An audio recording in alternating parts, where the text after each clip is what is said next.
Good afternoon, first grade. I hope you are all enjoying the outside weather. It's so warm out.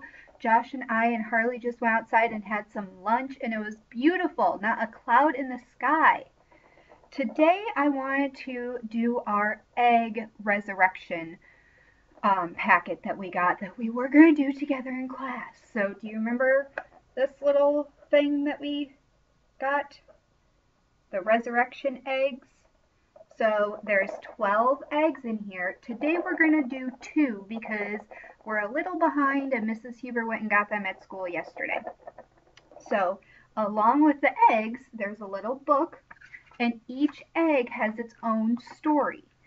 So we're going to do the little donkey. So here is the little donkey right here. Put them like that.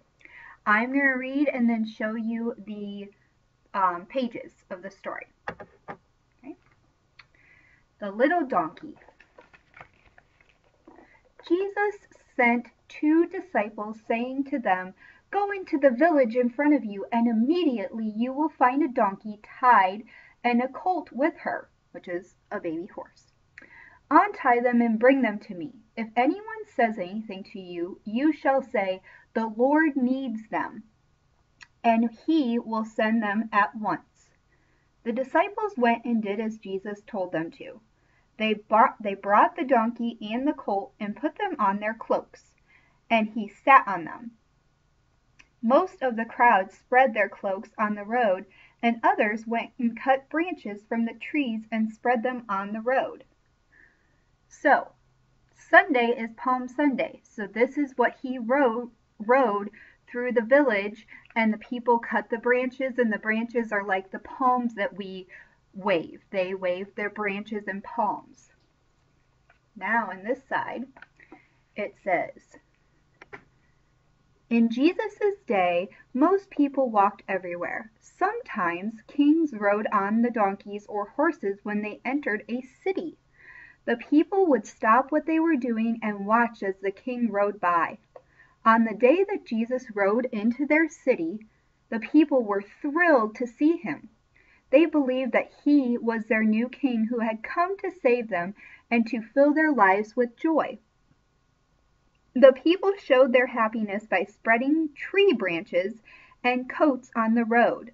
This was also their way of showing honor to Jesus, much like we might use a red carpet today."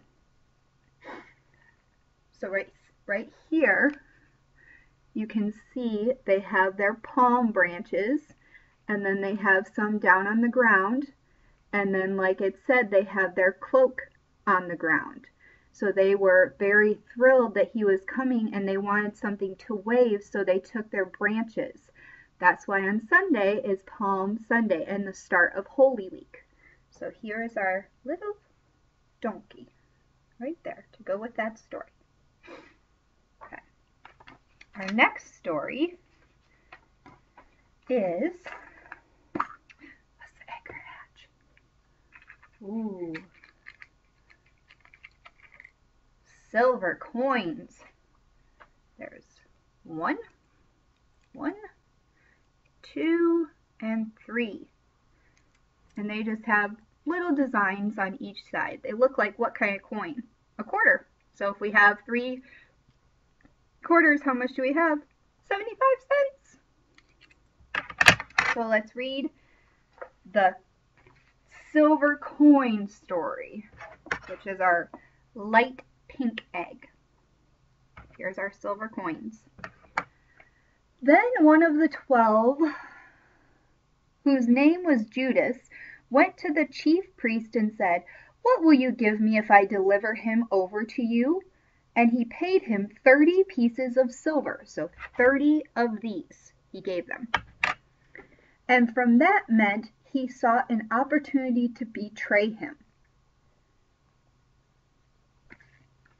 So here is Judas, right here in the blue. Let's see, right there. And this right here, sorry guys, is the chief priest. Because if you see closely, he is giving him the coins. right there. So it says, not everyone was happy to have Jesus as his king. Some people only pretended to be happy, but on the inside they really didn't want anything to do with him. One of those pretenders was a man named Judas, so one of his disciples. Some other men hated Jesus so much that they wanted to kill him, but they needed the help of someone who could get them close to Jesus. Because Judas was a pretender, and because he was greedy for money, which means he wanted money, he didn't care about other people, he told these men that he would help capture Jesus if they would pay him 30 silver coins. So he was too greedy. He was too worried about the money, and he didn't care. So he wanted the money instead of actually being a very true disciple. So today we have our silver coins, our 3, and then our little donkey friend. So tomorrow I'll be back with some more, and we'll go through the whole story and all of our eggs together. Bye!